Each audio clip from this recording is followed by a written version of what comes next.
friends. So I'm going to present my integrated lesson plan, and the topic is let's talk about weather. Who is this for? The subject is art and science.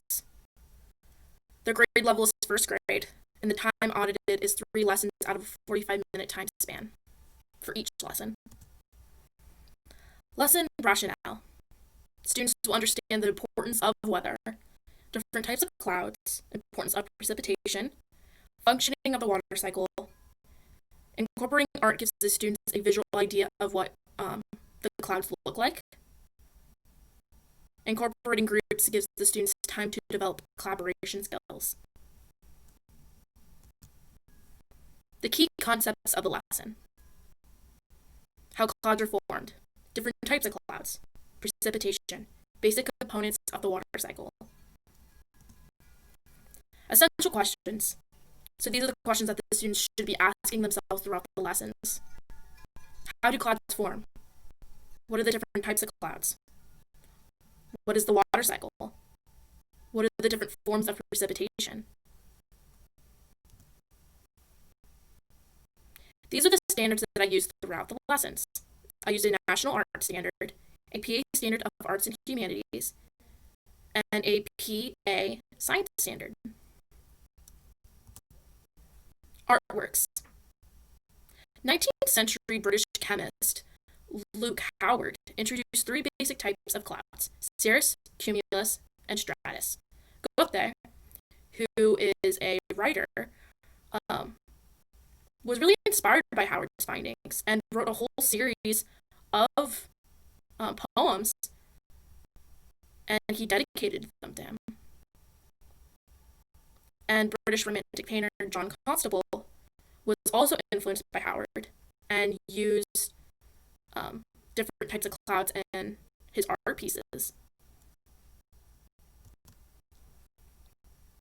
Vocabulary. So these are the vocabulary that will be in the lessons. Precipitation, water cycle, evaporation, condensation, cumulus, cirrus, stratus, and nimbus. Objectives of the lessons. Students will be able to explore art with collaboration by using external materials when creating a display of different clouds. Students will be able to explore music and dance by listening to different instruments and deciding what weather matches the song. Students will explore the water cycle by performing a small play on how the water cycle functions. Assessment. So for this assessment, I made a rubric, which I will show you in a second. But what objects or performances will count as evidence of students' learning as stated in your objective? Students will work as a group and display their understanding of clouds formation, precipitation, and the flow of the water cycle by representing and completing the task correctly. And how I will know that is that they'll be able to demonstrate or present what is asked of them. How will you measure students' achievement?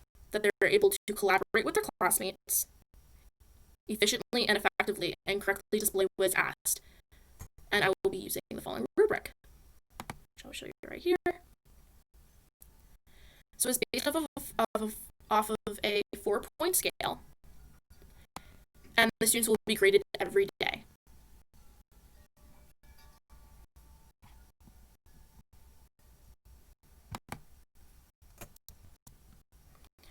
Day 1. I will ask the students about what kind of clouds do they see in the sky. Then I will go to this website, which is a really cool website, because this shows different clouds and different art pieces. Then I will ask the students, do all the clouds look the same? And then I'll ask them, do different clouds do the same task, or do different clouds do different things? What kind of weather can clouds cause? And then I'll tell them today we're going to be learning about different types of clouds, and then I'll show them this cute little cartoon that talks about different types of clouds and what can they do. Then I will give them this handout, which has pictures of what the different types of clouds look like, the name, and then it shows a description of them. Then I'll separate them into groups, and then they will be making a model of the cloud that is assigned to them. And they have to write the name at the top, and then they will have to use materials that I will have in the classroom to create what the cloud looks like. In mine, I used cotton balls. They will probably use cotton balls, but I will also have markers and different types of beads and all different types of materials that they can use to make a 3D display of what their cloud looks like. And then I would have them write some short little facts about it, and then they'll present it to the class. I only wrote 3 on mine. They can write a lot if they want to, or they could just write 2 to 3 facts and then present it. For day 2, I will start off with this cute song about precipitation. Then I'll ask the class what precipitation is, based off of the song that they just listened to. Then we will discuss what rain, sleet, snow, and hail is, based off of the PowerPoint that I actually made right here.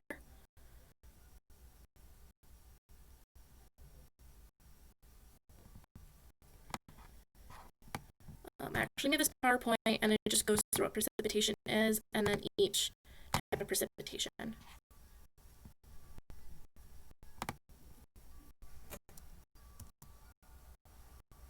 Then I would give them a handout on the 4 different types of precipitation, which just says what they are, a picture, and then it gives what it is. Then again, I will separate them into groups, and they have to do something very similar to what they did with the cloud. They have to write what precipitation that they have. I wrote snow on mine. I created a snowflake. I made out of paper, and I cut it up.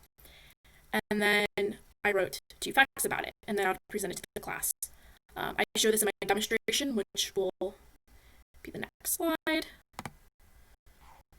And inside this demonstration, I talk about the poster, and then I also talk about another activity that the students will be doing.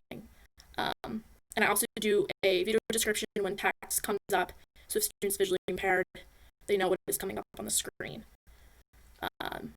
So you guys can participate in this small thing. It's just a small little activity, and it's actually really fun. And then I present this as if I was presenting this to a class.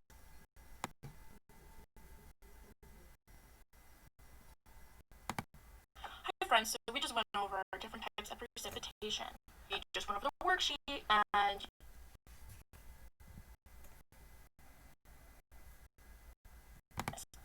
now I'm going to separate you guys into groups, and we are going to make a small little poster presentation of different types of precipitation. I will give you guys what precipitation you guys are going to be doing, and you guys are going to write some facts, write the title on top of the poster, and then you're going to make a 3D picture. I did do an example right here, and I will show you guys in a minute. You can use the handout that I gave you, or you can use your notes that we went over in class. So here's my example. Okay, so here's my example. As you can see, I put snow on top of here. I made a beautiful snowflake, which you guys should know from talking about our lesson, that no snowflake is exactly the same. And then I wrote 2 fun facts. I wrote fall zone temperature and a cloud is below freezing. Snowflakes are made of crystals of ice that forms from bits of dirt in the air. So you don't have to write too much. You could write about what type of cloud it's in, or any facts that you guys see on the thing, and then we will present as a class together. You guys did so well on presenting those and explaining those to the class, and everyone's picture looks wonderful. I'm glad you guys used good resources that we used, and they were beautiful, and they will be hanging up in the classroom. Also, we are going to be doing another fun activity. We are going to listen to different songs. We're going to decide what song fits what precipitation. I did hand you guys a worksheet. It should have you put your name at the top, and then it will be listed 1, 2, 3, and 4, and then it should say snow, sleet, hail, and rain. And then you guys can decide what songs after I play. I will have it up on here in a second, what the worksheet looks like.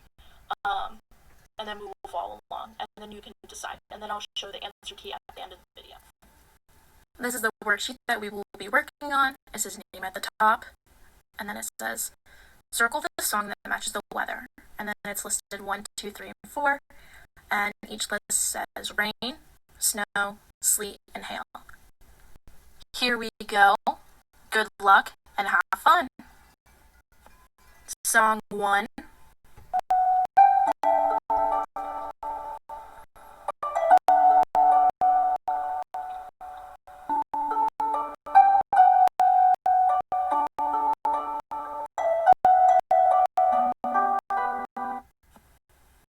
Song 2.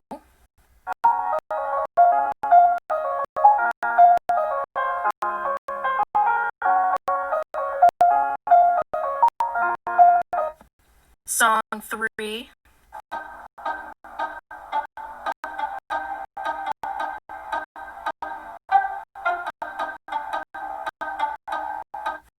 Song 4.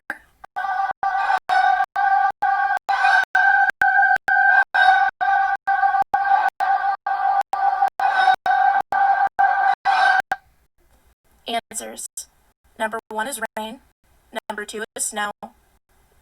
Number 3 is sleet. Number 4 is hail. Good job, guys. Okay.